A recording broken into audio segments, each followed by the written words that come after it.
अध्याय 4 दिव्य ज्ञान। भगवान श्री कृष्ण ने कहा, मैंने इस अमर योग विद्या का उपदेश सूर्यदेव विवस्वान को दिया और विवस्वान ने मनुष्यों के पिता मनु को उपदेश दिया और मनु ने इसका उपदेश इक्ष्वाकु को दिया। आज मेरे द्वारा वही यह प्राचीन योग यानी परमेश्वर के साथ अपने संबंध का विज्ञान तुमसे कहा जा रहा है, क्योंकि तुम मेरे भक्त तथा मित्र हो। अतः तुम इस विज्ञान के दिव्य रहस्य को समझ सकते हो। इस प्रकार यह परम विज्ञान गुरु परंपरा द्वारा प्राप्त किया गया और राज ऋषियों ने इसी विधि से इसे समझा, किंतु कालक्रम में यह परंपरा छिन्न हो गई। अतः यह विज्ञान यथारूप में लुप्त हो गया लगता है। अर्जुन ने कहा, सूर्यदेव विवस्वान आपसे पहले हो चुके हैं, तो फिर मैं कैसे समझूं कि प्रारंभ में भी आपने उन्हें इस विद्या का उपदेश दिया था। श्री भगवान ने कहा, तुम्हारे तथा मेरे अनेकानेक जन्म हो चुके हैं। मुझे तो उन सब का स्मरण है, किंतु हे परंतप तुम्हें उनका स्मरण नहीं रह सकता है। यद्यपि मैं अजन्मा तथा विनाशी हूँ और यद्यपि मैं समस्त जीवों का स्वामी हूँ, तो भी प्रत्येक युग में मैं अपने आदि दिव्य रूप में प्रकट होता हूँ। हे भरतवंशी, जब भी और जहाँ भी धर्म का पतन होता है और अधर्म की प्रधानता होने लगती है, तब तब मैं अवतार लेता हूँ। भक्तों का उद्धार करने, दुष्टों का विनाश करने तथा धर्म की फिर से स्थापना करने के लिए मैं हर युग में प्रकट होता हूँ। हे अर्जुन, जो मेरे आविर्भाव तथा कर्मों की दिव्य प्रकृति को जानता है, वह इस शरीर को छोड़ने पर इस भौतिक संसार में पुनः जन्म नहीं लेता, अपितु मेरे सनातन धाम को प्राप्त होता है।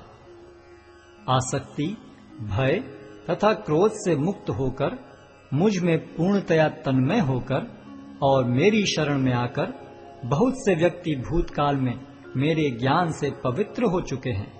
इस प्रकार से उन सबों ने मेरे प्रति दिव्य प्रेम को प्राप्त किया है। जिस भाव से सारे लोग मेरी शरण ग्रहण करते हैं, उसी के अनुरूप मैं उन्हें फल देता हूँ। हे पार्थ, प्रत्येक व्यक्ति सभी प्रकार से मेरे पथ का अनुगमन करता है। इस संसार में मनुष्य सकाम कर्मों में सिद्धि चाहते हैं, फलस्वरूप वे देवताओं की पूजा करते हैं। निस्संदेह संसार में मनुष्य को सकाम कर्म का फल शीघ्र प्राप्त होता है। प्रकृति के तीनों गुणों और उनसे संबद्ध कर्म के अनुसार मेरे द्वारा मानव समाज के 4 विभाग रचे गए। यद्यपि मैं इस व्यवस्था का सृष्टा हूँ, किंतु तुम यह जान लो कि मैं इतने पर भी अव्यय अकर्ता हूँ। मुझ पर किसी कर्म का प्रभाव नहीं पड़ता, न ही मैं कर्म फल की कामना करता हूँ।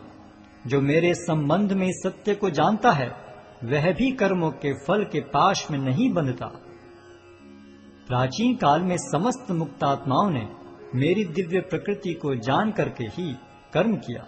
अतः तुम्हें चाहिए कि उनके पद चिन्हों का अनुसरण करते हुए अपने कर्तव्य का पालन करो। कर्म क्या है और अकर्म क्या है, इसे निश्चित करने में बुद्धिमान व्यक्ति भी मोहग्रस्त हो जाते हैं। अतः मैं तुमको बताऊंगा कि कर्म क्या है, जिसे जानकर तुम सारे अशुभ से मुक्त हो सकोगे। कर्म की बारीकियों को समझना अत्यंत कठिन है। अतः मनुष्य को चाहिए कि वह यह ठीक से जाने कि कर्म क्या है, विकर्म क्या है और अकर्म क्या है। जो मनुष्य कर्म में अकर्म और अकर्म में कर्म देखता है, वह सभी मनुष्यों में बुद्धिमान है और सब प्रकार के कर्मों में प्रवृत्त रहकर भी दिव्य स्थिति में रहता है। जिस व्यक्ति का प्रत्येक प्रयास इंद्रिय तृप्ति की कामना से रहित होता है, उसे पूर्ण ज्ञानी समझा जाता है। उसे ही साधु पुरुष ऐसा करता कहते हैं, जिसने पूर्ण ज्ञान की अग्नि से कर्म फलों को भस्मसात कर दिया है। अपने कर्म फलों की सारी आसक्ति को त्याग कर सदैव संतुष्ट तथा स्वतंत्र रहकर वह सभी प्रकार के कार्यों में व्यस्त रहकर भी कोई सकाम कर्म नहीं करता। ऐसा ज्ञानी पुरुष पूर्ण रूप से संयमित मन तथा बुद्धि से कार्य करता है, अपनी संपत्ति के सारे स्वामित्व को त्याग देता है और केवल शरीर निर्वाह के लिए कर्म करता है। इस तरह कार्य करता हुआ वह पाप रूपी फलों से प्रभावित नहीं होता है। जो स्वतः होने वाले लाभ से संतुष्ट रहता है, जो द्वंद्व से मुक्त है और ईर्ष्या नहीं करता, जो सफलता तथा असफलता दोनों में स्थिर रहता है, वह कर्म करता हुआ भी कभी बंधता नहीं। जो पुरुष प्रकृति के गुणों के प्रति अनासक्त है और जो दिव्य ज्ञान में पूर्णतया स्थित है, उसके सारे कर्म ब्रह्म में लीन हो जाते हैं। जो व्यक्ति कृष्ण भावनामृत में पूर्णतया लीन रहता है, उसे अपने आध्यात्मिक कर्मों के योगदान के कारण अवश्य ही भगवत धाम की प्राप्ति होती है, क्योंकि उसमें हवन आध्यात्मिक होता है और हवि भी आध्यात्मिक होती है।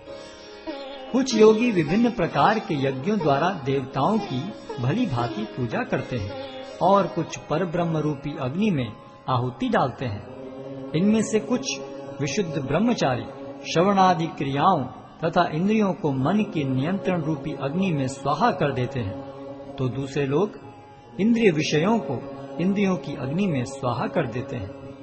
दूसरे जो मन तथा इंद्रियों को वश में करके आत्म साक्षात्कार करना चाहते हैं, संपूर्ण इंद्रियों तथा प्राण वायु के कार्यों को संयमित मन रूपी अग्नि में आहुति कर देते हैं। कठोर व्रत अंगीकार करके कुछ लोग अपनी संपत्ति का त्याग करके कुछ कठिन तपस्या द्वारा, कुछ अष्टांग योग पद्धति के अभ्यास द्वारा अथवा दिव्य ज्ञान में उन्नति करने के लिए वेदों के अध्ययन द्वारा प्रबुद्ध बनते हैं। अन्य लोग भी हैं जो समाधि में रहने के लिए श्वास को रोके रहते हैं। वे अपान में प्राण को और प्राण में अपान को रोकने का अभ्यास करते हैं और अंत में प्राण अपान को रोककर समाधि में रहते हैं। अन्य योगी कम भोजन करके प्राण की प्राण में ही आहुति देते हैं। ये सभी यज्ञ करने वाले यज्ञों का अर्थ जानने के कारण पाप कर्मों से मुक्त हो जाते हैं और यज्ञों के फल रूपी अमृत को चखकर परम दिव्य आकाश की ओर बढ़ते जाते हैं। हे कुरुश्रेष्ठ, जब यज्ञ के बिना मनुष्य इस लोक में या तो इस जीवन में ही सुखपूर्वक नहीं रह सकता, तो फिर अगले जन्म में कैसे रह सकेगा।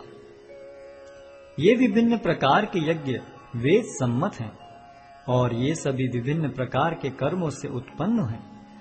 इन्हें इस रूप में जानने पर तुम मुक्त हो जाओगे। हे परंतप, द्रव्य यज्ञ से ज्ञान यज्ञ श्रेष्ठ है।